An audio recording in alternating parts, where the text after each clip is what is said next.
Dia kata macam ni. Okay, doktor dia pegang tangan saya. Dr. Siti Hajar. Dr. Siti Hajar dah dapat sedih lah. Dr. Siti Hajar dah dapat. It's okay. Dr. Siti Hajar dah dapat hamba yang boleh turut semua kehendak Dr. Siti Hajar. Tapi kenapa you tak puas hati lagi? But the thing is, sebenarnya bukan you tak puas hati dekat dia, sebenarnya kat diri I yang problem. So I rasa macam okay, benda tu contohlah my husband memang dia okay, dia memang sangat-sangat bagus sampai sekarang pun. Dia yang manage, dia yang PA sebenarnya. Okay, organize. Oh sayang bangun pagi, buat ni apa semua tu. Kita ingat kita macam okay, kita ingat kita manja ke apa kan. So sebab memang I mess up gila. Lipat baju pun buruk, nak sedia makanan pun tak boleh. So saya rasa macam saya loser lah sebagai seorang isteri kan. Dan sebagai seorang mak tak boleh buat macam tu. So the counselor tu cakap macam tu. So kita kata tak, so I don't want yang problem lah, sebab saya yang tak bersyukur. Macam tu So kita rasa marah-marah, rasa pergaduhan. Padahal my husband ni memang dah okay lah, dah perfect dah untuk I. So dah habis counselling tu, hit me so hard yang kita tak dapat terima. Macam okay, aku yang problem sebenarnya ni. Okay, so kenapa aku problem? Kenapa aku tak boleh follow rutin macam wanita lain? Jangan simpan, lepaskan beban. Biar cahaya masuk dalam jiwa. Jangan simpan cerita bersama, kerana kita kuat bila saling percaya. Podcast Jangan Simpan hadir lagi untuk episod yang ke-8 kali ini. Kita akan berbincang tentang topik yang banyak ramai orang, especially saya rasa generasi-generasi yang terbaru sangat gemar tentang topik ini, dan ramai juga yang self-claim, ramai juga yang mengaku tanpa usul periksa, tanpa pergi jumpa check doktor. Ramai yang buat self-test yang banyak di social media, di internet. Jadi topik hari ini kita nak cerita pasal apa, Asfar? Hari ini kita akan bercerita pasal satu topik yang diberi nama, kejap lagi saya beritahu nama apa. Tapi percaya atau tidak, topik hari ini sebenarnya penting untuk masyarakat. Sebab kebanyakan generasi muda banyak suka letak dekat bio social media, suka letak dekat, kalau boleh letak kat surat beranak, dia nak letak kat surat beranak, kan? Okay? Jadi topik podcast kita pada hari ini adalah nasib baik aku ADHD. Betul ke nasib baik? So nanti kita akan berbincang topik ni dengan seorang doktor juga. Mesti Asfar tak tahu siapa kan. Sebenarnya lupa nak tanya saya nama siapa. Kat sini dia tulis sini, bersama Dr. Siti Hajar. Okey, nama penuh dia Dr. Siti Hajar Abu Bakar, merupakan seorang doktor haiwan. Doktor haiwan, betul. Ya, jadi sebenarnya itulah bidang yang saya nak jadi. Saya nak jadi doktor haiwan dulu. Doktor minat haiwan. Ya, dan juga merupakan seorang CEO untuk Family Animal Medical Center. Jadi kita episod kali ini kita kolaborasi bersama dengan Family Animal Medical Center. Okey, Dr. Hajar, boleh perkenalkan diri sedikit? Alright. Siapa dia Dr. Hajar sebenarnya? Siapa sebenarnya kamu ini? Suspend Assalamualaikum semua. Saya Dr. Siti Hajar. Saya selesa kadang orang panggil saya Siti Hajar ataupun Siti ataupun Hajar. Okay. So saya kat sini sebagai seorang CEO lah kot. CEO, saya membawa nama company saya, Family Animal Medical Center dekat Citra, Kedah. Okay. Jauh Jauh. Hari ni dia visiting di sini. Visiting. Kan? Okey. Okay. So saya juga seorang isteri dan juga ibu kepada 2 orang anak lelaki. Okey. Dan ibu kepada 2 ekor anak bulus. Bakar apa kalau boleh share? American Curl dengan bakar kampung. So, okey. Okay. So lagi apa? Dr. Hajar dulu belajar kat mana sikit? Okay. Belajar kat mana? Soalan tu panjang. So saya kena jawab panjang kot. Okay.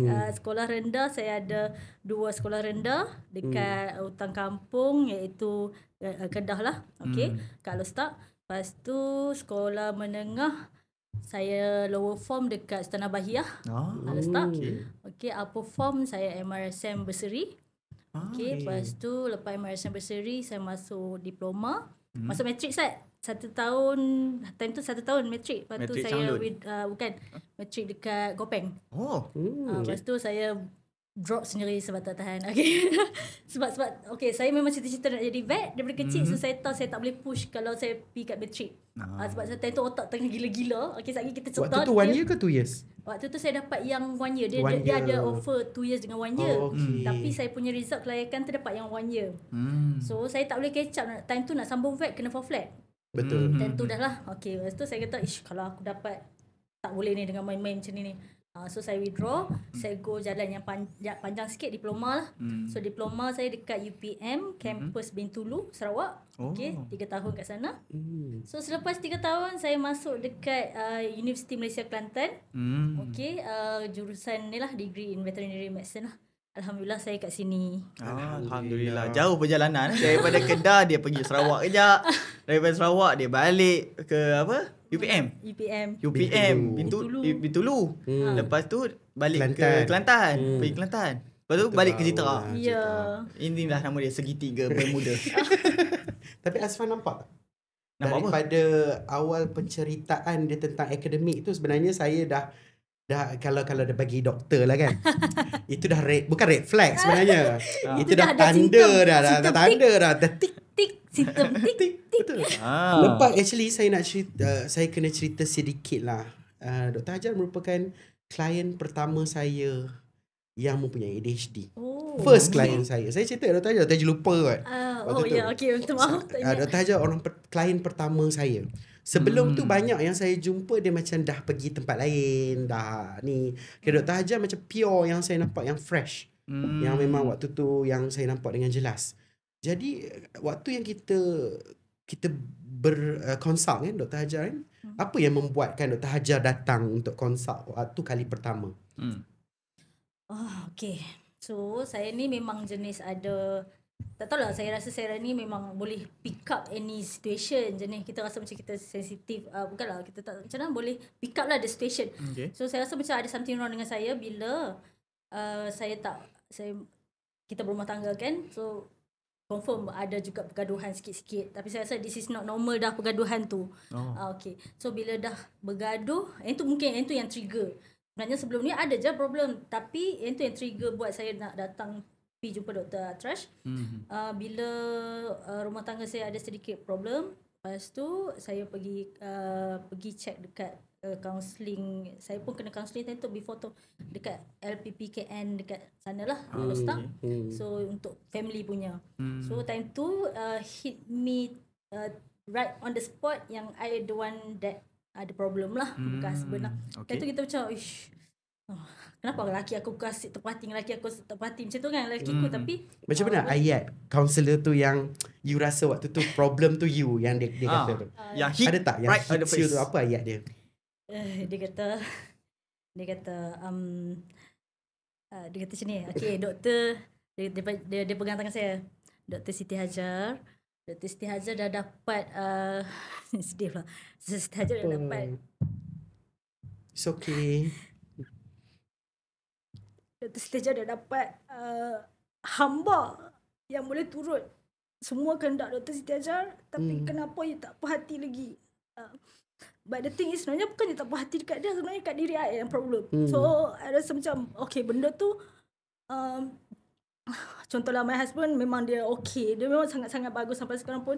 Dia yang manage, dia yang PA sebenarnya. Okay, organize, sayang bangun pagi, buat ni apa semua tu. Kita ingat kita macam okay, kita ingat kita manja ke apa kan. So sebab memang I mess up gila. Lipat baju pun buruk, nak sedia makanan pun tak boleh. So saya rasa macam saya loser lah sebagai seorang isteri kan. Dan sebagai seorang mak tak boleh buat macam tu. So the counselor tu cakap macam tu. So kita kata so I don't want yang problem lah, sebab saya tak bersyukur. Macam tu. So kita rasa marah-marah, rasa pergaduhan. Padahal my husband ni memang dah okay lah, dah perfect dah untuk I. So dah habis counselling tu, hit me so hard yang kita tak dapat terima. Macam okay, aku yang problem sebenarnya ni. Okay. So kenapa aku problem? Kenapa aku tak boleh follow rutin macam wanita lain? Wanita lain yang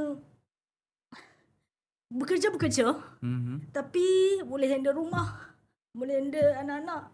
So Dr. Hajar waktu tu rasa serabut Naim. Lepas tu saya jumpa lah Dr. Trash dekat TikTok. Lepas tu ada tisu dah. Boleh minta tisu? Okay. Memang Dr. Hajar cerita pada awal dengan saya pun memang sedih. Memang sangat sedih cerita dia because dia struggle. Dia bukan macam orang yang suka-suka yang macam kita tengok dalam TV, yang kita tengok dalam social media yang seronok-seronok cakap dia ada ADHD. Dia ini yang perjalanan yang saya nampak yang sebenarnya apa tu sebenarnya ADHD. Dia bukan satu kita simple-simple rasa macam tu. Jadi cabaran dia tu. Ya, boleh. Terima kasih. Thank you so much. Sorry. Tak apa. apa. It's okay. Kita memang real dekat sini, Dr. Hajar. Kita jangan risau. Tak terfikir apa nak teriak. Tak apa. Sebenarnya Dr. Hajar saya dah tahu dah Dr. Hajar akan teriak. Tisu mana? Tisu mana? Lepas tu terlupa. Plan doktor kan, saya tak tahu apa-apa. Dia kata kita spontan dan raw. Nanti tolong edit letak, jangan simpan. Semua anak buat trademark. Lepas tu Dr. Hajar rasa geram tak? Dengan ayat dia tu? Saya geram. Saya rasa geram, saya marah. Saya rasa macam apa yang problem aku ni? Kenapa aku tak boleh terima yang dia cakap tu? Ya betul. Dia cakap betul. Semua dia cakap tu semua betul. Tapi saya still lagi tak boleh terima. What's wrong with me? Takkan aku ni teruk sangat sampai aku tak boleh terima benda tu. Macam tu. And then saya takut juga saya ada macam okay, let's say lah ada major depression ke. I am doctor, so kadang kita tahulah mereka tahu walaupun kita doktor haiwan kan. So haiwan pun ada depression. Ada. Lepas tu tiba-tiba jumpa doktor dekat TikTok, takut juga ada bipolar ke sebab nak marah. Lepas tu kalau sedih macam tu. Mood swing mood swing tu. Lepas tu rasa macam tiba-tiba tak mau buat kerja, tak buat. Macam tu. Lepas tu jumpa doktor Trash, alhamdulillah, bukan nak kata alhamdulillah. Taklah nak kata alhamdulillah macam mana. Tapi alhamdulillah tu dapat tahu betul lah. Orang panggil apa? Lega. Lega. Relief. Relief. So benda tu dia jadi relief yang di mana kita kata patut aku lain. Patut aku tak boleh terima.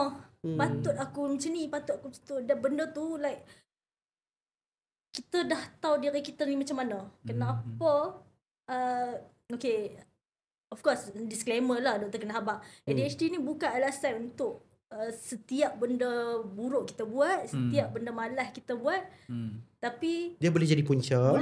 So, tapi you kena ubah lah. Kena ubah sebab dah tahu. Bila kita dah di-diagnose tu, so dah tahu, so berdamailah dengan benda tu.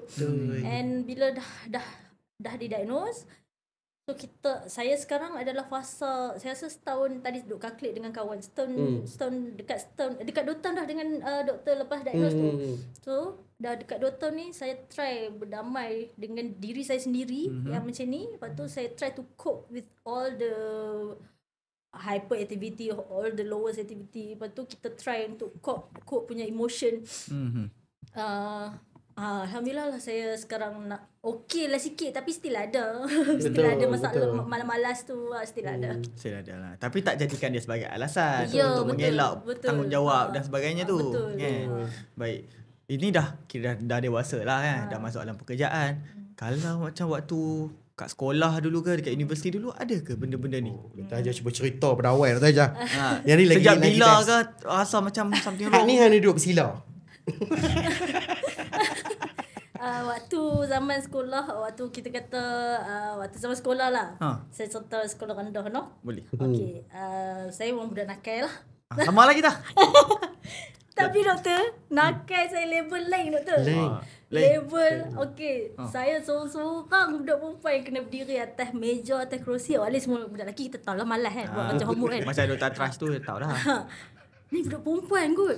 Budak perempuan berdiri atas meja, atas kerusi, tak buat homework. Lepas tu tak bawa buku. Okay, umur saya belakang sekolah. Dekat. Belakang sekolah. Alhamdulillah. Saya akan selalu lambat pergi sekolah. Okay. Kakak saya penolong ketua pengawas.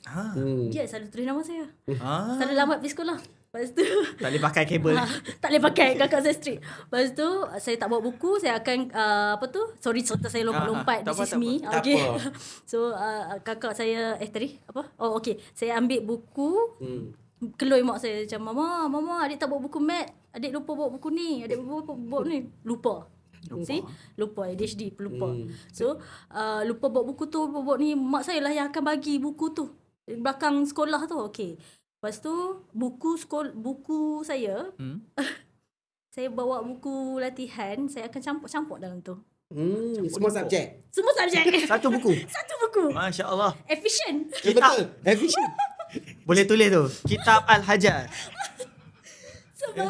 Sebab saya okey contoh karangan saya campur, lepas tu lagi next page saya buat mat, tu next page tapi saya buat lah sikit-sikit, lepas tu lagi pendidikan Islam ke apa ke semua macam tu saya campur-campur buku. Lepas tu kalau nak bawa homework ke nak tengok homework tu cikgu kutip, dia kata ni buku apa ni, saya buat page sebelah lagi, saya buat page belakang macam tu. Lepas tu kena lah marah, kena marah selalu. Actually kan pernah jumpa tau waktu saya zaman sekolah dulu. Ada orang macam tu. Ada. Saya pun ada. Kan? Jadi maknanya kita ADHD. zaman dulu tak tahu tak tahu lah kan. Mungkin kan? Mungkin. Sebab otak ni dia fikir nak settle problem je. Kenapa Betul. you nak bawa banyak-banyak buku? Kita boleh buat satu buku buat santai tu. Dia yang lah. mudah, kan? Yang mudah, nak cepat. Nak cepat, tak sabar. Macam tu.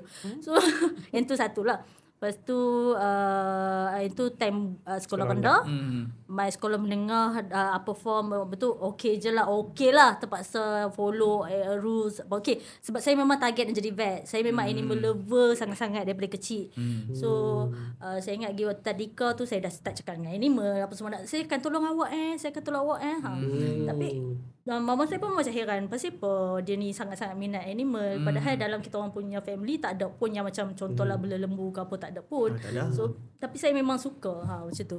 Lepas tu apa tu tadi? Okey, sampai sekolah menengah.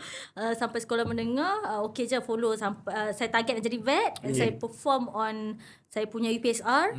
Okey, dapat masuk Sultan Bahiyah. And perform tu pun ada isu juga. Saya cerita yang next tu. Okay, ada isu tu di mana waktu saya exam saya perform. Yalah kita boleh fokus dalam kelas, kita faham. Tapi cuma kita tak buat homework, kita malas apa semua ni kan. So nampak macam nakal lah.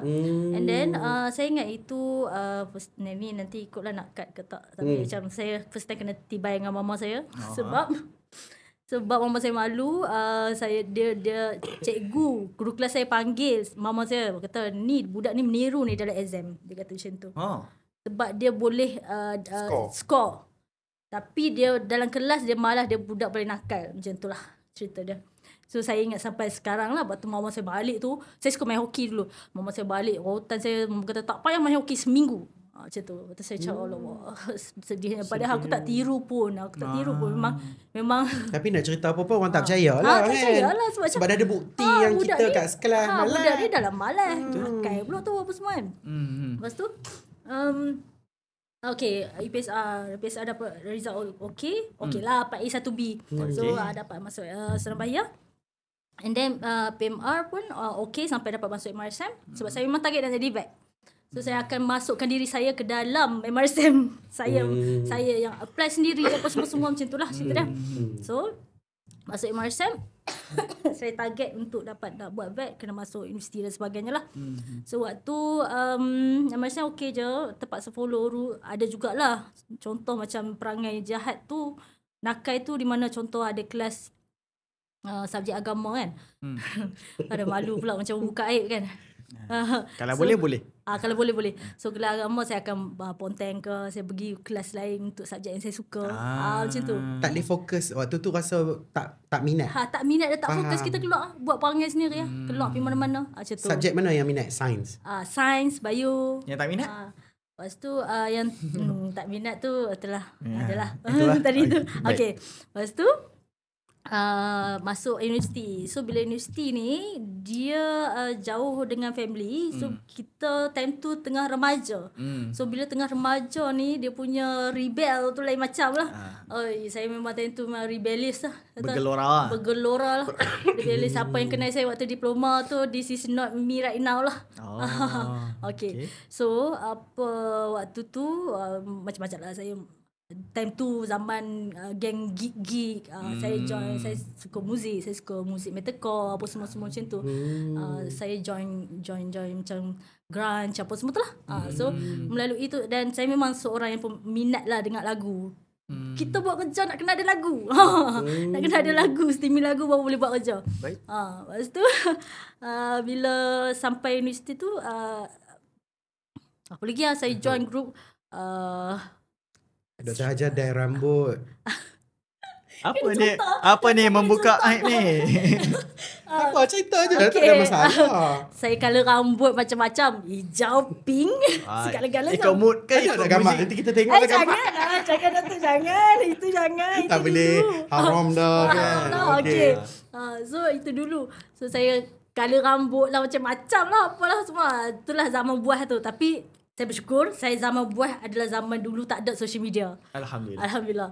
So budak-budak lah ni dia buah dia tunjuk. Yes, dia pengaruh Kita millennial ni lega. Nasib baik lega. Nasib baik kalau tidak malu aku.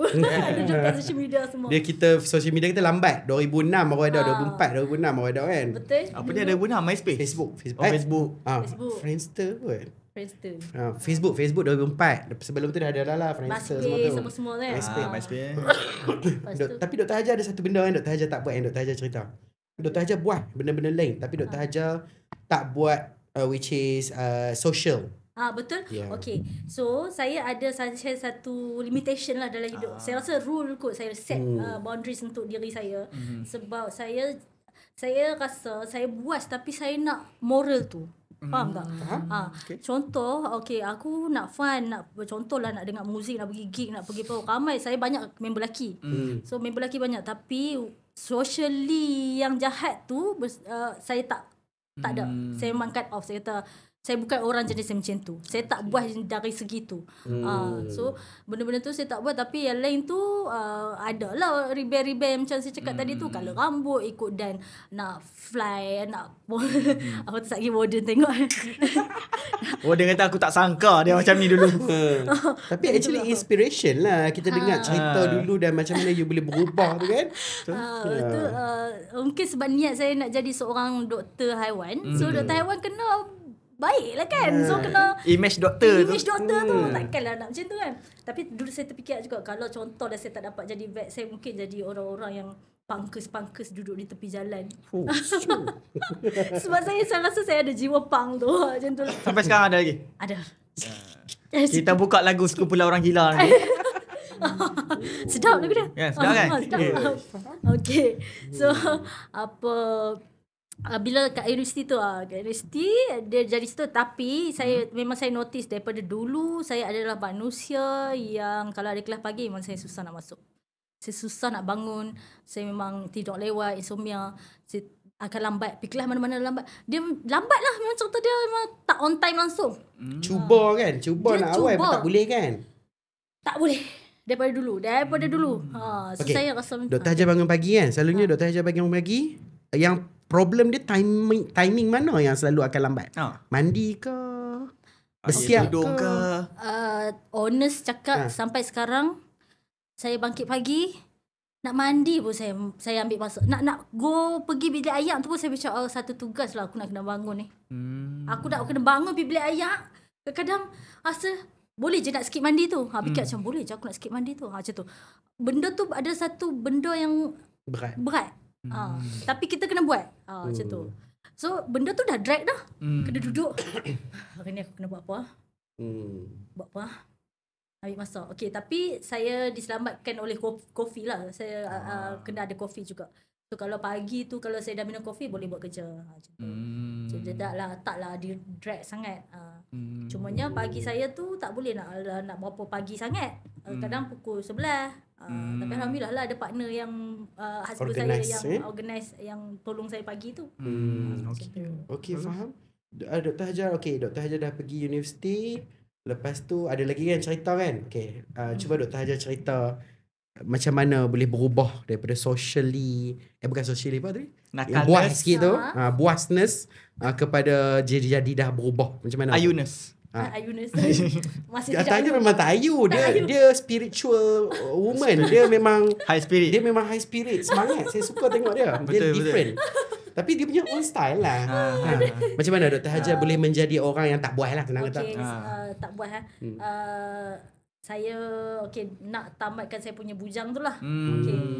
Bila saya dah habis bukan saya kahwin waktu saya study lagi, waktu saya study degree third year. So bila dah jumpa seseorang yang memahami kita, saya declare siap, I tak masak, I tak Tak buat kerja I rumah. tak buat kerja rumah, I malas nak buat benda-benda macam tu. I tak suka. Lepas tu apa I cakap? I nak jadi seorang vet yang berjaya. Macam tu. I akan mungkin bekerja fokus kat career I dalam 70%. 30% je untuk family I. Okay ke tak? Kita okay. So chop stamp. Kahwin. So kahwin. Lepas tu tapi dia ada syarat lah. So kalau you nak kahwin I pakai tudung.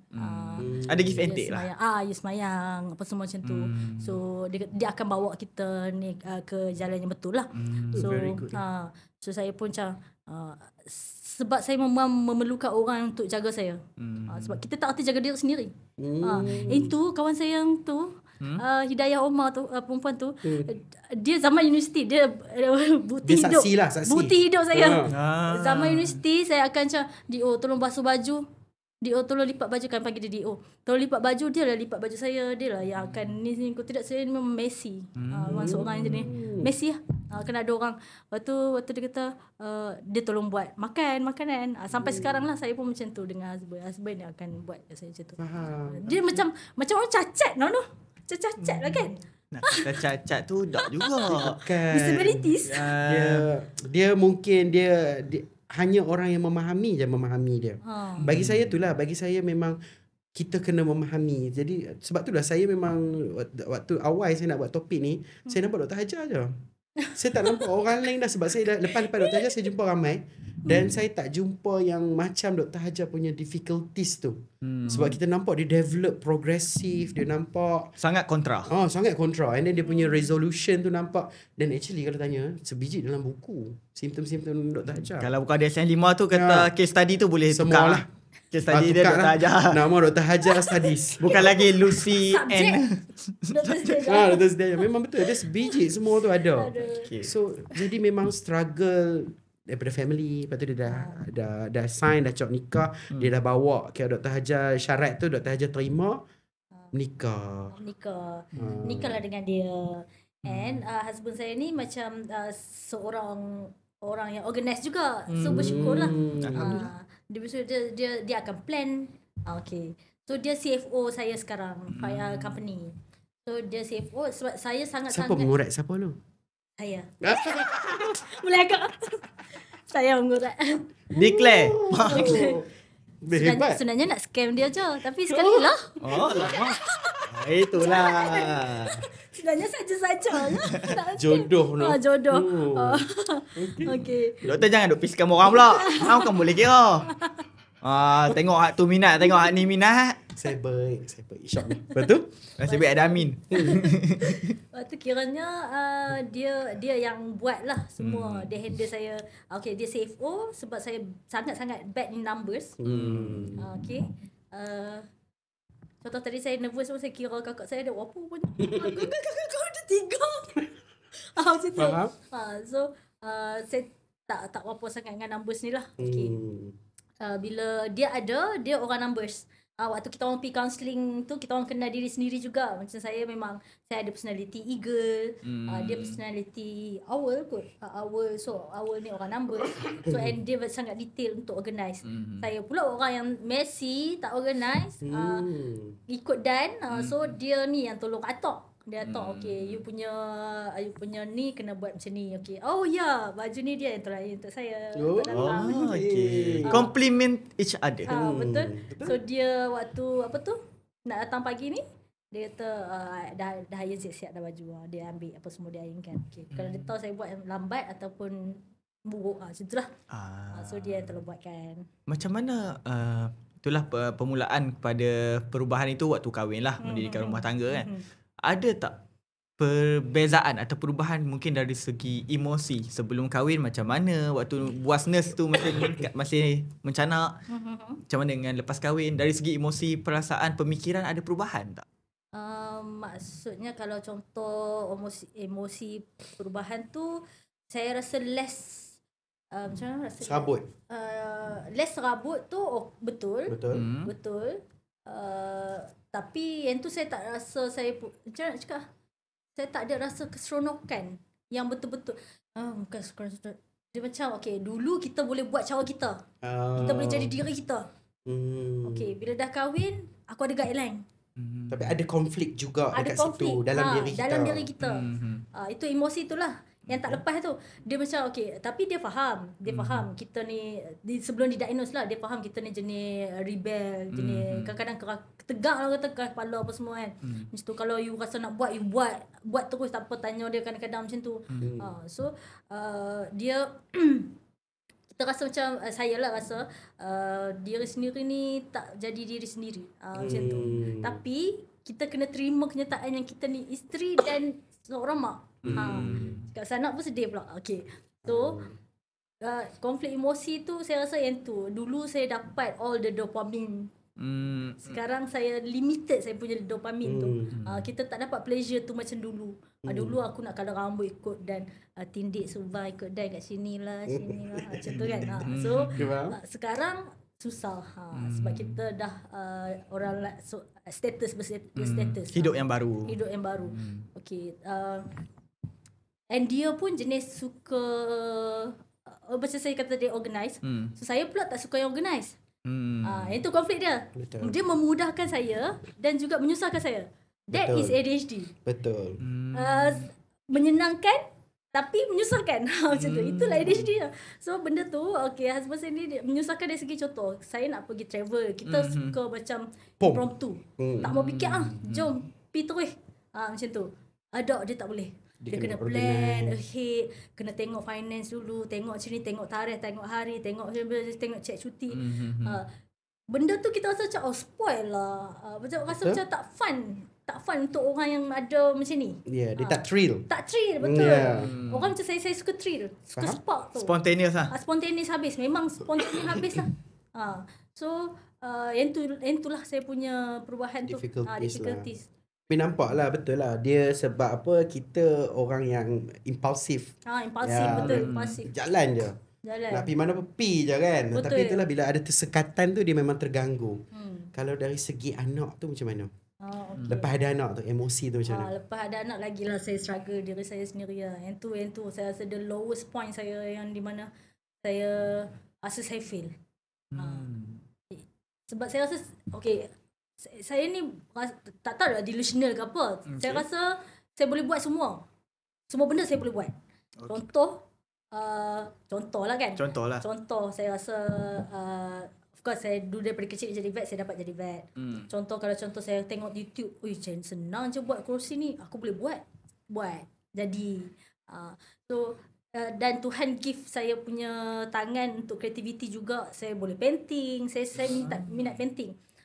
And saya juga surgeon vet soft tissue dengan hard tissue surgery lah. Saya surgeon. So benda-benda macam tu saya boleh buat. And then kadang-kadang itulah, kadang hari tu tengok YouTube, husband kata, "Apa siapa you tengok YouTube orang buat rumah, you nak buat rumah ke?" Rasa saya boleh buat rumah lah. Dia cakap macam tu kat dia. Betul, dia ada gelak lah. Kita rasa macam kita boleh buat semua. Tapi bila ada anak tu, kita tak boleh perform. Contoh pagi, of course lah anak kena settle daripada pagi. Daripada pagi tu dah macam tu dah. And saya tak minat masak. Boleh nak masak, boleh masak, tapi messy lah. Nak kena atok satu-satu baru nak jalan. Time tu dah sejam dah. Budak dah lapar dah. Macam tu. And lepas tu bila dah ada anak tu, yang tu juga menyebabkan saya rasa macam sebab saya tak masak, saya tak boleh bangun awal, saya tak boleh handle anak, baju-baju. Even setiap vacation ke apa ke, husband saya akan pack bag depa. Sebab dia tahu saya tak boleh buat. Pack bag, baju, seluar, apa semua macam tu. Lepas tu itulah titik kelemahan saya tu yang saya sangat-sangat down. Aku ni mak kot. Takkan tak ada naluri ibu langsung. Tapi memang kurang. Tapi kita sayang. Kita tahu kita ibu. Kita of course kita sayang anak kita. Tapi kita tak boleh perform macam tu. Kita rasa macam of course lah failure lah sebagai seorang ibu. Cuma husband saya dia tak pernah komplain. Dan dia kata, I okay, pasal apa you tak okay? Dia cakap tu, saya cakap ke dia, you okay dengan I tak okay dengan diri sendiri. Itu masalah orang yang ada macam ni. Ada ke? Ada orang yang macam cakap kat Dr. Hajar ke? Orang luar tak ada. Tak ada. Ataupun Dr. Hajar tak ada tengok mak luar yang Ya, itu adalah. Of course lah. Kawan-kawan kita yang sama bayar dengan kita. Contohlah, dia orang boleh bawa anak untuk pergi jalan-jalan. Dia orang yang okay, anak Messi, anak ni, dia orang boleh tolong lap apa semua. Saya tak, husband yang buat. So saya tak boleh nak buat benda tu. Kita rasa macam, tak apalah, Messi nanti dia lap lah sendiri kan. Kita fikir macam tu. Tapi lama-lama tu fikir macam, kenapa orang lain tu boleh perform macam tu sebagai seorang naluri tu, ibu tu. So mungkin aku fikir macam saya fikir macam saya mungkin terlebih sangat more kepada kerjaya. So sebab tu kita dah tak take care sangat pasal rumah ni. Tapi tak boleh lah bagi alasan kan, kita still lah kena commit juga. betul. Tapi once saya punya partner tu okay and saya pun okay, now saya belajar untuk memaafkan diri sendirilah atas kekurangan, kelemahan. Sebab dia okay, dia terima je, dia happy je dengan hidup dia, anak pun happy. So saya yang tak happy dengan diri sendiri. Dia pun okay je makan luar, dia pun okay je makan yang bandar apa semua tu. Cuma saya je yang tak okay. Cuma sekarang dah belajar pelan-pelan. Alhamdulillah. So sedang belajar menerima. Bagus kan? Yang Dr. Hajar cakap tadi kan, yang macam anak Dr. Hajar tak boleh buat kalau dia Messi macam tu, tak nak, bukan tak nak buat, tak boleh buat. So husband yang akan buat. Risau tak pandangan orang? Contoh dia keluar lah, Dr. Hajar keluar lah dengan belah mentua ke, dia beradik ke, ipak ke. Okay. Ada tak persepsi yang orang macam tengok macam bini dia tak buat apa? Ada tak? Ada, saya tahu orang akan cakap. Ada juga saya risau. Tapi saya ni jenis, macam saya cakap tadi, saya jenis ikut perangai saya sendiri. Entahlah nak kata apa, aku happy. Husband aku okay, anak aku sihat. Tak kisah pun orang kata apa. Kita nak jadi pelik ke, kita nak jadi macam mana ke, tapi kita tahu benda tu tak salah dari segi undang-undang dan Islam, then kenapa nak fikir orang kata apa. So kita moving forward dengan kelemahan kita. Kita hanya jaga pasangan kita ke keluarga kita punya perasaan je. Pemikiran, tanggapan orang tak penting. Tak menjejaskan pun kita punya nasi kat rumah. Kita tak perlu dia punya validation pun. Tak perlu belum bagi tahu kat dia aku ADHD. Semata-mata untuk dia faham, sebab dia orang bukan dalam circle kita kan. Tak tahu, kalau kita bagi tahu pun orang kata hang cari alasan je ni. Betul. Macam tu. Itu selalu. Setuju. Betul. So itu kehidupan peribadi lah ya. Kahwin, ada suami, ada anak. Dan kita tahu Dr. Hajar seorang yang berbisnes. Bisnes klinik, Family Animal Medical Center. Macam mana dalam nature business tu pula? Cabaran dalam business tu. Cabaran dalam business. Okay. Kalau kata business ni, this is my hyper productivity punya side lah. Betul. Kita kata successful story tu business. The less successful tu family yang bawah ni tadi, range tu. So yang ni memang saya fokus lah. Saya all out betul-betul. Tak kata cabaran sangat tu, saya tak anggap tu cabaran pun. Aku jalan je, langgak je, janji aku dapat apa aku nak. Memang seronok nak bisnes tu. Seronok. Saya bukan nak jadi business woman pun. Saya ada satu goal.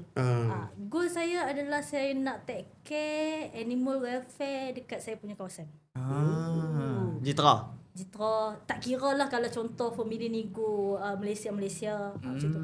Sebab saya nak tolong animal, saya nak tolong haiwan. So saya rasa macam semua welfare depa tu kadang-kadang orang biasa ni tak nampak. Tak nampak. Kita patut treat animal tu sama macam human. Demam sakit ke apa ke semua kita kena bawa pergi check apa semua. Depa ada feeling, depa rasa sakit apa semua. Itu saya punya target. Nak normalize macam orang pergi check selalulah. Betul? Sebab saya tengok juga Dr. Hajar buat hari dengan orang kampung. Betul, kita ada buat lah. Kita ada buat program macam contoh sunat sunat pemandulan. Kita kolaborasi dengan government untuk buat promosi pemandulan. So kita bagi talk pasal kesedaran welfare, prevention punya medication macam contoh vaksin apa semua macam tu. So Bagus. CSR banyak. sebab kawasan saya adalah kawasan sub city lah, bukannya macam area sini kan, KL apa semua tu. So kalau belah kita, saya the only first clinic yang bawa masuk X-ray dalam Kedah. So sebab saya rasa macam Betul lah, betul. Sebab time tu kita tak ada lagi klinik vet dekat Kedah yang ada X-ray. So orang nak check kucing nak check saya paru-paru sakit tak boleh, kena pergi Penang.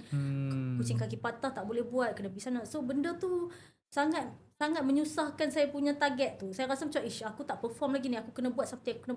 Yang tu yang mendorong saya sampai ke saya punya center sekarang. So saya punya target, saya punya big why tu adalah benda tu. So sebenarnya saya bukannya otak mindset business sangat. Cumanya kita backbone tu lah bagus backbone, juga nah, backbone Dr. Ajak. Betul. Suami lah. Backbone saya suami, staff. Kalau dalam company staff lah. Staff banyak support apa semua tu. Kira jalan cerita saya ni, saya bersyukur sebab didatangkan dengan orang-orang yang betul. So macam support saya apa semua macam tu dan faham. Cumanya dalam company bila saya nak buat family ni, cabaran yang kecil-kecil tu saya boleh cerita lah. Cabaran bukan dari segi ADHD tu, dari segi contoh macam bila kita once nak set up klinik yang profesional. Okay, dulu kalau orang kata vet klinik ni, klinik haiwan orang tak panggil vet sangat. Tempat saya klinik haiwan ni busuk. Busuk lah, orang kata busuk, bau dedak ayam, dia pun ingat macam pet shop lah. Tapi saya nak buat satu klinik yang sama level dengan manusia punya klinik, wangi apa semua. Nanti kalau doktor Asfar Mai Jetro, saya bawa masuk klinik saya lah. Saya balik kampung saya singgah. Boleh Mai. So depa kata wanginya klinik doktor, cantiknya macam tu. So benda tu saya yang set up macam tu sebab saya nak nampak sama level profesional. Betul. Dan kucing pun buat operation macam-macam lah, ortopedik, kucing pun ada masalah buah pinggang. And anak saya si Carlo ni pun, yang anak bulus ni pun baru diagnose diabetes mellitus, kena cucuk insulin. So kita boleh go that level diagnostik sama. Macam kalau kita tengok western punya countries pun dahsyat dah memang ada CT scan dan sebagainya. So saya nak macam tu. Betul yang X-ray Dr. Hajar tu, saya cakap saya teringat sebab tahun 2018 kucing saya pergi langgar cermin kat rumah. Tepuk. Jadi dia orang takut kepala head injury lah kot. Pergi kat Kedah memang tak ada X-ray. Waktu tu saya memang kena bawa dia pergi Penang, pergi tu apa nama tu? Windsor. Yang dekat Tanjung Tok Kong. Animal Hospital lah. Something nama dia. Yang tu kat besar tu. Jadi yang tu yang ada X-ray. Betul. Jadi betul X-ray penting. Asfar. Sebab apa kucing, yelah kita bela kucing kita kena lah betul-betul sayang. Jangan bela orang panggil apa? Ikut dan ataupun ikut trend kan. Betul. Tengok orang bela British short hair. Hang kena tahu betul-betul lah. So itu nyawa. Yes, betul. Nyawa dan benda tu hidup, sakit juga. So kita kena tahu benda tu. And saya nak orang tak nampak orang tak judge yang vet ni sebagai seorang doktor yang biasa. Betul. Saya nak sama professionalism dia tu. Specialist tu. Taklah kata specialist, taklah sampai that level. Cumanya kita nak kata okay, sama selamatkan orang nyawa. boleh orang boleh respect. Yes. Contoh macam orang duk ingat okay, klinik haiwan ni tak apalah, alah ni saya jumpa je kucing tengah jalan, doktor buatlah kebajikan, doktor buatlah, saya bagilah saya free sebab saya kutip je kucing ni saya bagi depan rumah je makan. Dia boleh minta diskaun that level. Tapi kita takkan semua benda kita nak buat charity. Betul. Takkan nak bergerak bisnes macam mana? You pergi ke MC dekat Alostar tu, you ada minta diskaun macam tu ke? Ni saya jumpa homeless ni, tolonglah bagi free kat dia. So saya tak mau ada dua stigma tu. Betul. That's why saya set up macam tu. And kita, of course kita buat amal jariah, amal ibadat charity segala-galanya kita tak tunjuk lah kan. CSR tu apa semua tu memang ada lah.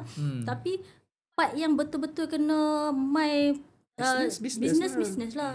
Betul. Baru boleh survive, sustain. Betul baru boleh sustain. Nampak lah. Nak set up benda tu, nak ubah mindset kawasan saya memang susah lah time tu.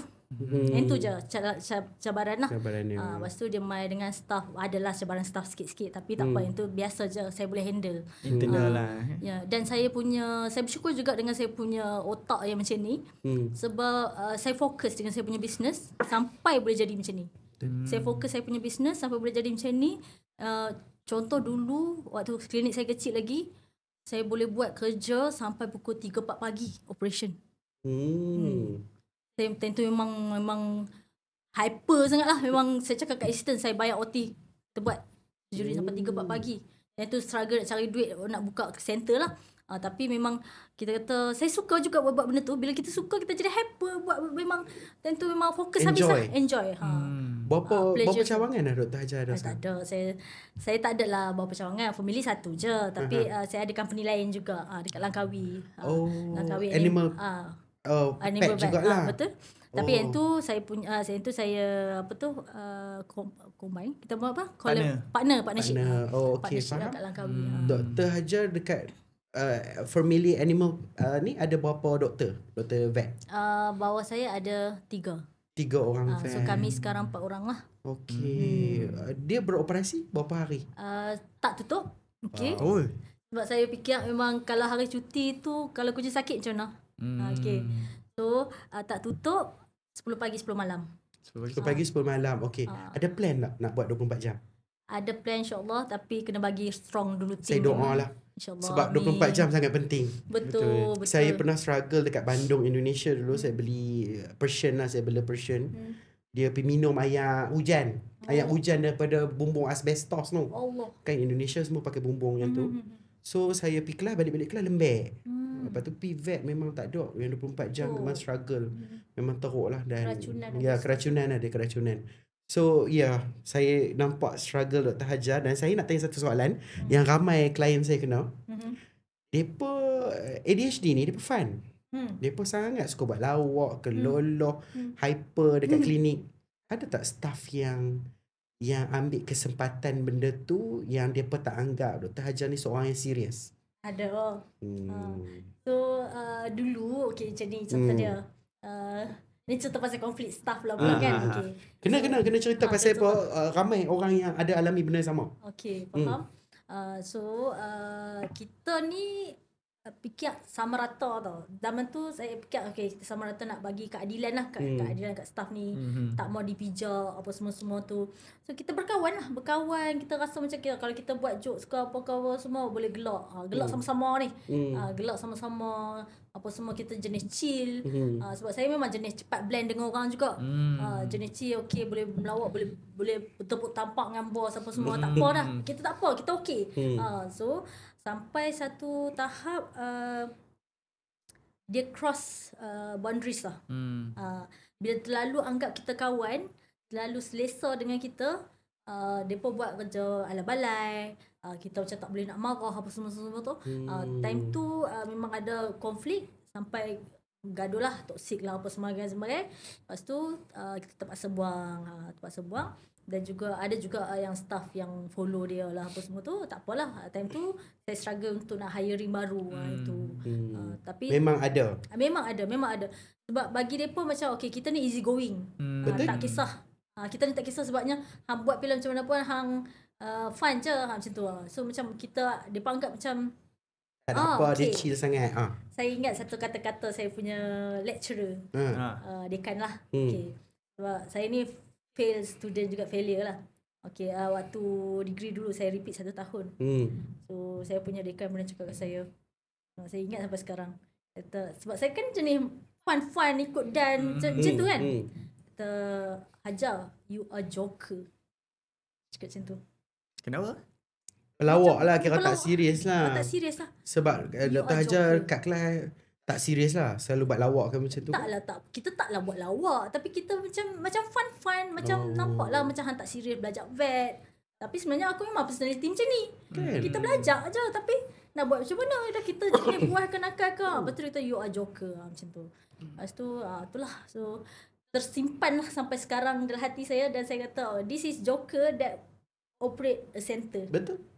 Tak, satu lagi itulah, mana boleh orang nak samakan personality mengikut kerjaya. Takkan semua doktor haiwan kena skema rambut sikat tepi, tudung bawai ke kan. Maksud dia ikut suka lah. Kan, yang penting apa yang dia happy. Ni kan. Saya fikir senangnya kalau aku tudung kan, kalau pakai bawai kan nak kena selok, pakai stetoskop kan susah. Aku nak cepat, nak senang. Ambil tutup dengar stetoskop terus. Tenang. Macam tu lah. So macam taklah skema kan. Macam setengah orang nak lilit pin sini, pin sini, pin 3 pin, 4 pin, 8 pin. Tak ada masa. Tak ada pin kat bawah saya. Kalau ada pun akan hilang set lah. So saya akan pakai, lilit dah, siap jalan. Macam tu. Macam memang nak cepat lah. Right. On the go. On the go. Yang penting practical. Practical, betul. Kita fikir macam tu. Estetik tak penting. Betul. Estetik tak penting. Okay. So, soalan dari saya ni, actually bila Dr. Hajar pergi diagnose ADHD ni? Start diagnose 2 tahun sudah. 2 tahun sudah. 2 tahun sudah. Dekat 2 tahun lah. Itu disebabkan ada konflik lah. Konflik yang saya cerita tadi. Yang tadi tu lah Kalau kita tengok pasal diagnosis ni pun, sebenarnya banyak orang dia masih lagi dengan stigma lah, tak nak pergi diagnose. Dia rasa macam I'm not a problem. Alright. Apa-apa jadi I'm not the issue lah. So macam Dr. Hajar lepas pergi ke settlekan isu dengan kaunselor, jumpa Dr. Atrash. And then pergi diagnose untuk treatment seterusnya lah kan. Dr. Hajar pergi ni Sultan Bayang kan? Saya pi tapi saya pi sat je lah sebabnya saya pi jumpa doktor tu, lepas tu saya rasa satu session cukup. Lepas tu sebab saya boleh cope dah. Okey lah. Sebab saya rutin saya okey dah. Maksudnya bukan rutin okey. Saya tak ada benda yang men-triggerkan saya sampai rasa macam tiba-tiba teriak, tiba-tiba nak marah, benda-benda macam tu. Tak ada. Self doubt tu dah tak ada. Self doubt tu dah hilang dah kan. Jadi kita dah tahu dah kenapa macam ni. So hilang serabut tu. Jadi penting lah Kesedaran pertama kali jumpa. Tu yang saya duk cakap kat semua, tak, bukan jumpa saya, bukan jumpa doktor, jumpa kaunselor, jumpa psikologis. Tujuan dia tu at least kita rasa lega. Barulah jadi macam Dr. Hajar. Bila dia sedap, dia lega, baru dia tahu apa yang the next step. What's next? Kan? And how to control symptom ke, macam mana kita nak rasa. Okay, contohlah kita rasa aku ni memang tak boleh buat kerja seorang-seorang. Sebab ADHD ni dia ada body doubling juga. Saya duk baca lah body doubling. Kita rasa macam kita bancok. Aku nak pi contohlah nak pi macam mana nak cakap body doubling saya. Contohlah nak pergi dapur nak buat kopi. You mai teman saya duduk tepi tu pun tak apa. Buat kopi sama-sama. Contoh macam tu lah. So kita dah tahu diri kita macam tu. So kita taklah rasa self doubt aku ni mengada-ngada sebenarnya. Kadang kita rasa macam kita ni mengada-ngada ke apa ke macam tu. Tapi again, ADHD bukan tiket alasan untuk semua benda yang saya buat tu. Macam tu. Itu apa Dr. Hajar rasa yang orang-orang yang duk bagi tahu kat semua orang dia ADHD, duk tulis kat social media dia ADHD, apa Dr. Hajar rasa? Pendapat personal je. Personal lah. Nanti kami akan bagi pendapat kami juga. Kita sama-sama bagi pendapat. Barulah orang tak kecam kan. Lepas tu komen penuh. Saya ni bukanlah seorang yang judgemental sebenarnya. Tak heran. Tak bodoh. Saya jenis tak bodoh. Lepas tu kalau nak tulis lah. Nak tulis tak kisah pun. Nak label diri sendiri pun buat lah. Tapi nanti sendirilah suffer. Kalau bukan ada. Maksudnya kalau bukan ada lah. Sebabnya kalau fake, kalau nak kata, kalau tak didiagnose ataupun betul-betul tu, kita diri sendiri yang tahu, kita jujur ke tak. So nanti lama-lama kita rasa tak puas hati dengan diri sendiri lah. Sebab kita tipu diri sendiri. Macam tu lah saya rasa. Macam tu. Tapi ikutlah. Tak kisah, buat lah. Kalau pendapat saya sebenarnya bila saya belajar dengan kes daripada Dr. Hajar, saya belajar tau. Apa yang saya belajar actually bukannya kepentingan untuk bagi tahu aku ada ADHD. Dia kepentingan untuk aku hidup dengan ADHD. Dan bagaimana aku hidup dengan ADHD, macam mana aku sort kehidupan aku, macam mana aku bantu diri aku, dan macam mana aku dapat menghadapi stres, tekanan hari demi hari tu. Itu yang saya nampak. Sebab zaman yang saya nampak, yang dekat orang lain, yang orang nampak ADHD tu tiket. Tiket. Semua kan tiket. Saya pernah pergi satu talk tau. Talk ni saya audience lah. Saya audience. Ada seorang ni angkat tangan tau, dia cakap apa? Hi, I'm proud to say here that I'm neurodivergent. Saya macam nanti apa nak abang hang neurodivergent tak kena mengena dengan topik. Orang duk cerita-cerita benda lain. Maksud dia apa fungsi hang nak cerita yang hang ada neurodivergent? Because there's no use waktu tu. Faham? Tak ada langsung. Maksudnya macam you be proud macam as a seronok nak berjalan, nak bercerita semua orang aku ADHD. No, ADHD tu bukan Louis Vuitton. Betul. Tu okay, saya ada satu point. Dia macam ni. Kalau cakap pasal proud ada ADHD ni, otak saya tak boleh proses. Aku proud ke? Aku pasal kelemahan ke? Tak, benda tu adalah itu adalah normal untuk saya. Ada benda tu. Normal tu kita kata normal lah. Tak extra, tak lower. So benda tu ADHD tu bukan satu advantage kau kita label sini ADHD aku proud, aku fun, aku proud, aku ni. Tak. It's a struggle sebenarnya. It's a struggle juga. Ya, kita ada kelebihan, kita ada super powers untuk boleh buat fokus satu benda. Kita ada kelebihan on creativity. Kita ada kelebihan untuk fikir all the crisis datang, kita nak solve the problem macam tu. Itu kelebihan. Setuju. Tapi you tak tahu struggle tu. Kalau orang yang tak ada ADHD, dia tak tahu struggle tu. Struggle tu you nak bangun pagi, nak pergi 5 step bilik ayak pun you struggle. So you struggle dengan self doubt, you struggle dengan kalau kata hari yang memang saya lowest point tu, kadang-kadang Dr. Azrash pernah pesan kat saya dulu, bekerja lah 3 hari cuti. Tu baru boleh kumpul balik mood untuk nak bekerja balik tu. Sebab bila kita bekerja, kita dah penat, kita dah all out, kita sebab hyper focus dah buat kerja. Lepas tu tak mau buat kerja. Memang task paralysis tu, nak bangkit mandi pun tak mau. Macam tu. So saya bila lately doktor, saya start untuk aktifkan diri saya untuk dopamin. Kalau nampak saya berlari saya berlari. Hiking kan. Hiking esok saya ada hiking. So saya create my own dopamine release lah. Kita tahu ADHD ni memang lack of dopamine. Motivation dia tu tak ada. Sebab dopamine is a hormone. Dia high motivation. epinephrine dia. Dia not semua yang thrill. Betul. Bungee jumping kalau boleh. Betul. And saya pun main lah. Saya main kiteboarding. Dia kiteboarding tu dia bukan biasa Dia adalah kena lawan angin. Betul. Sebab dia punya parachute tu, lepas tu lawan ombak, lepas tu kedalaman laut. Kalau takut dengan dalam laut, tak boleh main kiteboard lah. Tapi dia dapat kepuasan kan. Kepuasan tu yang kita rasa macam seronoknya, motivationnya macam tu. And then itulah sebenarnya ADHD ni yang kita tak boleh lah nak kata kita proud dengan benda tu. Contoh lah orang normal, orang kita kata neurotypical biasa, tapi kita nampak on the physical part lah. Neurotypical. Kalau neurotypical biasa. Kita kata tapi ni dalam otak. Tapi ni saya nak visualize in the figure lah, agar boleh nampak. Neurotypical ni semuanya adalah orang yang macam biasa tapi tak ada jambang. Contoh tak ada jambang. Contoh yang tak ada jambang. Tapi neurodivergent ni orang yang biasa tapi ada jambang. You nak kata ke jambang tu you proud? Kelebihan. Betul tak?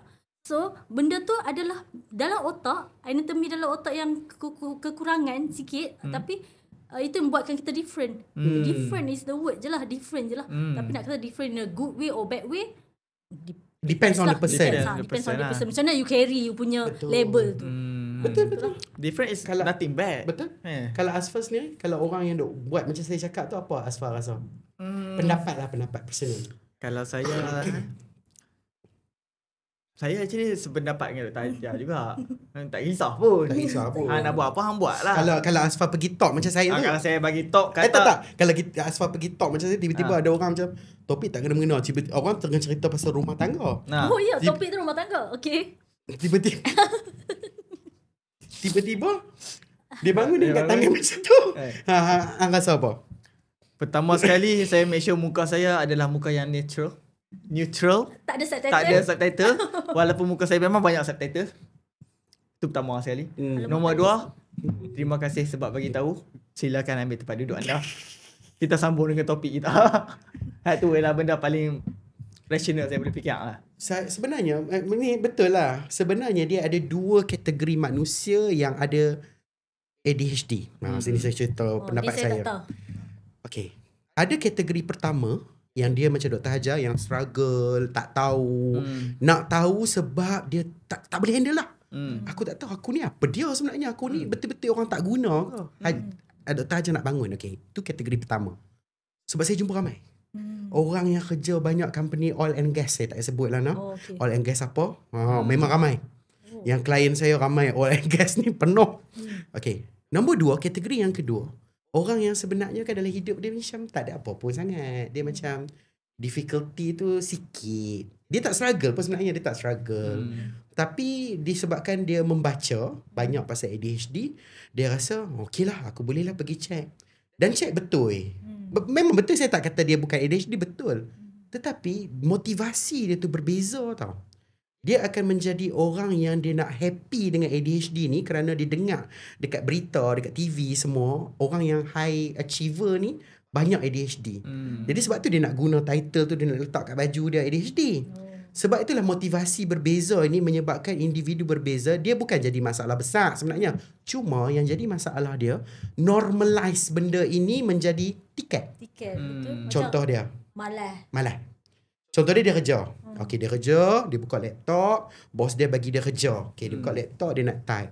Lepas tu kan dia macam termenung macam tu. Bila bos tanya, kenapa you termenung, you tak continue buat kerja? Oh sorry bos, ada ADHD, biasalah ADHD ni macam ni sikit. Itu yang Dr. Hajar cakap tu, tiket ramai orang yang menggunakan tiket yang macam tu sehingga orang menjauhi orang ADHD. Maksud dia, orang yang tahu kan, bos-bos nak contoh kan, ada ADHD kan, tak mau aku, tak mau ya. Dah ada stigma muncul kat situ. Betul. Nampak tak? Siapa yang develop stigma ni? You yang develop stigma ni. Ni yang saya perjuangkan. Saya cakap, bagi tahu kat semua. Ini bukanlah suatu benda yang kita nak bangga dari segi macam yang saya cerita ni. Dia kita guna untuk dapatkan bantuan untuk empower yourself, not empower ADHD. Make changes. Autistic ke ADHD, bagi saya itulah kita nak empower. Betul. Sebab tu sebenarnya saya cakap dekat Dr. Hajar satu benda. Saya pernah cakap, saya rasa Dr. Hajar ingat ke tak tahu. Saya kata one day saya akan jumpa Dr. Hajar lah, individu ADHD yang berjaya, dan alhamdulillah memang berjaya. Dan saya rasa, as far saya rasa Dr. Hajar jangan risau. Dia akan menjadi lebih berjaya. Kerana actually your passion tu, your hyper focus tu memang very good. Memang saya nampak very active. Your life pun saya nampak actually socially, your life and also your work pun saya nampak memang dua-dua sangat bagus. Dan satu saya cakap, Dr. Hajar tolonglah bantu masyarakat yang lain yang macam Dr. Hajar tengok lah kan. Mungkin jiran ke tiba-tiba bagi tahu, anak aku kat sekolah macam ni. Mungkin kita boleh bagi tahu, ada suggestion kan. Mulut ke mulut. Betul. Kita menyebarkan. Itu pasal mental health lah di kalangan employer dengan employee ni kan. Betul. Macam doktor kata tadi, betul. Ada setengah majikan dah ada stigma dah. Macam kawan saya macam contoh kalau ada ADHD macam mana? Okey, dia kata staff dia ada ADHD. Macam mana weh? Macam tu. Saya kata, it's okay. Dia ada ADHD pun. You just guide dia the way Iris cakap macam tu. Cakap itu bukanlah tiket kalau dia nak malas ke apa ke, tapi one fine day dia akan jumpa dia punya superpowers dia apa. Contoh apa benda yang dia fokus, apa benda yang dia minat, dan polish yang tu, fokus yang tu. Jangan fokus kelemahan dia. Betul. Okay. And then lepas tu kalau sekarang saya sebagai, kita kata saya pun nak join saya punya psychiatric AJK psychiatric dekat saya punya tempat lah. Dah tak ajar join kan? Saya join dekat kementerian ni lah, Persatuan Psychiatric Alustar. Saya AJK. Sebab my sister memang ada schizophrenia. Okay, sebab it's a genetic kan ADHD ni. Okay, my sister ada schizophrenia. Rasanya dulu tak diagnose autism awal-awal. So dia develop schizophrenia. And that's why saya pun ada benda ni lah. Okay. So kat mana tadi cerita? Yang persatuan tu yang pekerja. Okay, nak sebut pasal pekerja tadi lupa dah. Melalut contoh. Tak apa. Staff tadi tu nak kata sebagai seorang business owner ataupun any company lah, leaders lah kita kata kan. Kita kena support mental health. So kita sekarang banyak sangat kita start dah educate orang pasal mental health ni. So janganlah kita, kalau boleh kita support. Okay. So one of my staff pun suspected, memang rasanya suspected lah ada ADHD sebabnya dia tu kita nampak dia hyper juga. Kita nampak macam kita cermin dari kita ni. And then dia pun ada isu-isu macam bangkit lambat susah apa semua tu. So apa yang saya cuba buat adalah cakap ke dia pergi try counselling kalau ada problem. Tak apalah kalau tak dapat label pun. Maksudnya tak dapat diagnosis pun tak apa. You seek help apa yang you punya difficulty. Contoh, you tak boleh control time management, you fail. pergi jumpa kaunseling. Tak boleh tidur, pergi jumpa clinical psychologist untuk nak ambil ubat tidur ke apa. So kita macam advocate benda tu. Instead of kita terus ada stigma negatif dan buang kerja-pekerja macam ni. Dia bantu, Dia bukannya bantu. blame kan? Blame, betul. Dan kepada orang yang memegang label memegang title label ADHD ni, I believe you guys pun tak ada pun intention untuk nak nak take advantage pasal benda ni. Tapi korang tahu diri korang sendiri. So macam mana kalau yang betul-betul tu memang sebenarnya kesenangan dalam kesukaran ADHD ni, dia bukan saja keseronokan, dia bukan saja fun. Dan kemalasan ke apa-apa, tak boleh bangkit lewat ke apa semua tu bukanlah tiket.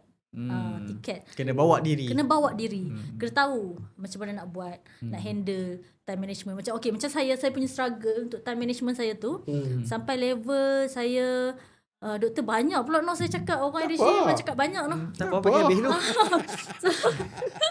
Sorry. Okay. Tiba-tiba termasuk dalam kepala otak. Banyak macam benda. Okay, tak apa. So tadi bila saya fikir saya susah nak manage time in my company, and staff tengok saya masuk lambat apa semua, doktor Siti masuk lambat apa semua, and then ni before diagnose lah. Lepas tu saya sampai a point saya punya staff sebagai clinical manager untuk control saya punya time. Saya tahu you bagi tahu pukul apa ada appointment apa semua macam tu. Sebab kita tahu kita ni macam tu, kena ada pressure lain pula untuk control. Sebab kita bukannya nak lambat tau, bukan nak lambat, kita tak sengaja apa. Bukannya nak lambat. Ingat tak bos, kami bukan nak lambat. Kepada bos saya memang bukan sengaja nak lambat. Bukan tiket Bukan tiket. Bukan tiket So lepas tu saya manage macam tu. Saya manage saya punya problem dengan solution yang lain. Kita tahu kita ada struggle tu, then kita handle benda tu dengan tu. Bukan kita cari alasan. Bukan kita selesakan diri dengan benda tu. Bukan normalizekan benda tu. Betul. Apa harapan sebenarnya Dr. Hajar kalau yang menonton ni mungkin ada situasi yang sama dengan Dr. Hajar ke, atau masih 50-50 nak dapat bantuan, tak apa harapan ataupun pesanan lah. Harapan untuk ADHD ke ataupun untuk semua mental health ke ataupun semua masyarakat lah? Untuk ADHD tu. Okey. Harapan saya harapan saya kalau contohlah anda rasa macam anda ni pelik. Pelik. Pelik lah. Manusia pelik. ADHD ni manusia pelik. So kalau anda rasa anda tu pelik, it's okay untuk jadi pelik. Tapi kalau rasa diri tu sampai tak boleh buat rutin yang betul, menyimpang jauh, kita kata menyimpang jauh daripada landasan lah, landasan hidup apa-apalah, moral ke spiritual ke apa ke, seek help. Okay, seek help tu jumpa kaunselor, and then kalau perlu macam contoh rasa down sampai tak boleh buat kerja apa-apa, try lah untuk makan ubat untuk fokus ke apa macam tu lah. Okay. Seek help. Jadi apa yang Dr. Hajar cakap, dapatkan bantuan kaunselor, clinical psychologist, doktor, psychiatrist, pergilah ikut cabang mana yang anda nak pergi. Betul. Kerana ADHD ini walaupun dia adalah sesuatu, dia consider dia neurobehavioral syndrome. Dia tak disorder lah, dia bukan disorder lah Behavior. Attention deficit hyperactive disorder. Perangai. Walaupun nama dia attention deficit hyperactive disorder, tetapi dia tu tengah fight dengan ADHD punya term tu. Society kan, yes. Saya pun setuju actually dia tak sesuai lah dimasukkan dalam buku tu. Okay, jadi untuk korang semua yang mana berada di area Kedah lah Jitra, Langkawi. Langkawi pun buka everyday. Langkawi tak buka everyday, tutup satu hari. Tutup satu hari. Hampa semua boleh pergi Family Animal Medical Center. Nasib baik ada reflection tu aku boleh baca. Dekat Langkawi tu Langkawi Animal Medical Center. Langkawi Animal Medical Center dekat mana Langkawi? Langkawi dekat Pekan Kuah. Pekan Kuah. Dekat dengan Lang besar tu. Jadi hampa boleh pergi untuk dekat Jitra 10 pagi 10 malam setiap hari. Semua binatang. Semua. Saya akan hantar Dr. Atrash punya kucing ke sana kalau dia sakit. Kalau hampa perangai macam binatang pun boleh. Doktor Hajar buat juga PTS. PTS kita buat tapi in a human way lah. Human way. Saya sedih, saya pernah kucing saya PTS ekor. Sedih. Tapi dok vet tu tak bagi saya masuk sekali. Uish, Tu boleh. saya sedih. Kita boleh teman. Kita boleh tanya owner kalau kat klinik kita lah. Kita tanya owner nak duduk sekali dengan dia ke ataupun nak kami buat. Setengah owner macam owner anjing kadang-kadang dia orang nak peluk sebab dia orang itu companion dia kan. Duk peluk lepas tu pergi tidur. Sedih tau. Okay. Euthanasia diharuskan lah. Diharuskan untuk mengurangkan tak seksa dia lah ya, tak seksa dia. Okey, terima kasih banyak Dr. Hajar kerana sudi datang ke podcast Jangan Simpan. Episod yang khas ini yang kita collaborate dengan Family Animal Medical Center. Dan episod ini juga kita memang nak bagi semua orang faham dari POV seorang individu yang ada ADHD. Bukan self-claim, memang betul-betul ada ADHD dan masih berusaha untuk kehidupan untuk dia. menjalani kehidupan dengan cara yang tersendiri. Cara tersendiri. Betul. Nak cakap cara normal tak boleh. Tak boleh. Cara Normal tu tersendiri. ikut siapa yang Ikut normal. siapa yang normal. Betul. Neurotypical. Saya suka ayat dia neurotypical actually. Sebenarnya memang betul. Kita semua manusia ni typical. Kalau dia ada divergent tu bukan maksud dia advantage. Bukan maksud dia Disadvantage juga. Bukan disadvantage. Dia cuma Jadi, lain. Dia neutral. Dia lain. Dia lain, jalan lain. Nak balik Kedah nanti nak ikut WCE ke nak pergi ke Plus. Betul. Macam tu je. Okay? So semua terima kasih banyak. Kita jumpa lagi dalam episod berikutnya dalam kita ajar Dr. Hajar podcast. Ni jangan. Okay. Dia bahasa isyarat tau. Okay. Lepas Macam tu mana? Podcast macam mana? podcast tak ada. Tak ada. Okay. Okay, tak ada. Okay, jangan. Lepas tu buat peace. Macam mana Asfah? Lepas tu buat macam ni. Letak ibu jari kat. Letak ibu jari kat situ. Sis, letak ibu jari kat tengah. Okay. Boleh? Sini. Macam ni. Macam ni ke macam ni? Macam ni. Macam ni. Dia sebenarnya macam ni. Okay. Cuma kami nak ajak step tu. Okay. Macam ni. Simpan. Jangan Simpan. simpan. Okay. Dia bahasa isyarat. Okay, faham. Okay. 1, 2, 3. Jangan Jangan simpan. Bye-bye. Bye-bye. See ya.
Jangan simpan, lepaskan beban.